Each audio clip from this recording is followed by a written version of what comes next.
Bonjour à tous, aujourd'hui nous allons parler des nuances possibles quand on joue du violoncelle. Peut-être connaissez-vous déjà quelques nuances comme forte, piano, pianissimo, fortissimo et quelques autres. En fait, il existe des milliers de nuances différentes, allant d'un son quasiment inexistant à un son le plus fort possible. Donc dans cette vidéo, je vais vous donner quelques conseils pour jouer avec des nuances. Et n'oubliez pas de vous abonner à ma chaîne pour de nouveaux tutos autour du violoncelle chaque semaine.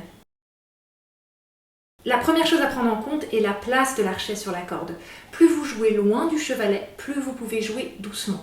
Vous pouvez même essayer de jouer carrément sur la touche et vous verrez que vous pouvez obtenir un son quasiment inexistant. Et plus vous vous rapprochez du chevalet, plus le son va naturellement être fort.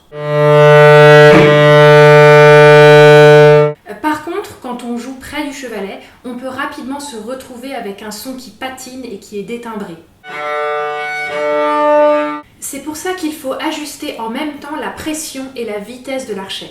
Quand vous vous rapprochez du chevalet, il faut progressivement ajouter de la pression et ralentir votre archet afin que la mèche accroche la corde correctement. Et de la même manière, si vous jouez près de la touche avec trop de pression, vous aurez un résultat complètement inaudible. Quand vous jouez près de la touche, il faut donc jouer très légèrement. Mais l'ingrédient le plus important pour jouer fort ou doux, c'est l'énergie. Quand on joue très doucement, très piano, il faut résister à avoir un jeu mou et sans énergie, car le son va être détimbré. Il faut donc jouer avec énergie pour garder un son dense et de qualité. Et quand on joue très fort, on va avoir tendance à tomber dans le piège de la crispation et à faire passer le son en force. Au contraire, il faut chercher la détente maximale afin de libérer le son et d'avoir beaucoup de résonance.